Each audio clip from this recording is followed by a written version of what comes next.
When I was a kid, my parents would occasionally catch mice in our house, and every time they'd tell me, "Look, a mouse." Isn't it amazing how small it is? It's so tiny. And I would always reply, "But how can it fit through that hole?" Because when I saw a mouse, I didn't see something small. I saw a creature with proportions wildly different from its size, like this mouse here, which has an enormous head and disproportionately tiny body. And I still don't understand how such creatures can squeeze through such narrow gaps. It's like, look at this thing. How does it fit in there? So today we're going to explore just how mice fit through tiny holes. The way a mouse squeezes into a tight space is actually quite similar to the way you might squeeze into a tight space, by bending your body and pushing your limbs through one at a time. For example, if you were trying to get through a really tight space like this, you wouldn't try to keep your arms straight. You'd bend them and push them through one at a time.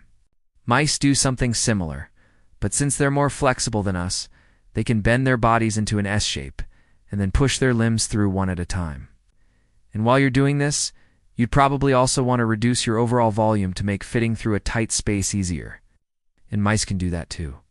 They do this by basically sucking in their guts. By retracting their guts, they're able to basically deflate their body, making it easier to squeeze through a tight space.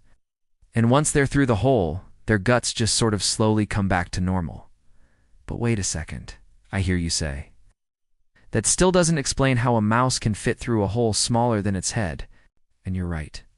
What I just described is how a mouse might squeeze through a gap that's roughly the same width as its body.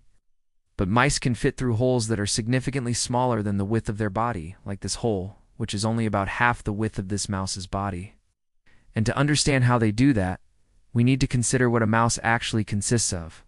If we take this mouse and remove its internal organs, what we'll be left with is something like this, a squishy bag of skin and fur, mostly made of water. In other words, a mouse is mostly empty space. And if we take all the air out of this mouse, it would collapse to something much smaller. So mice use pretty much the same trick I use to get a bigger balloon through a small opening. I poke the tip of the balloon through first, and then I pull the rest of the balloon through the opening. Since a mouse is mostly just a bunch of squishy, malleable flesh, they can kind of do the same thing. Their bodies will kind of just bulge out around the hole until eventually they can pull their squishy flesh through the hole. And then they just kind of reshape themselves once they re-through the hole. So now we understand how mice can fit through tiny holes, or do we? I mean, this explanation makes sense to me, but does it make sense to you? Do you find this as satisfying as I do? Well, unfortunately, this is as satisfying as this explanation is going to get, because the actual reason why mice can fit through tiny holes is far more complicated and involves things like fluid dynamics, surface tension, elasticity, and material science. Since I haven't had my coffee yet, let's end the video here. In all seriousness, though, if you want to know how mice fit through tiny holes, you should definitely check out this video, which goes into much greater detail than I did here.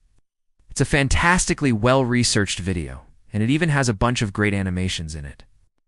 So go check it out.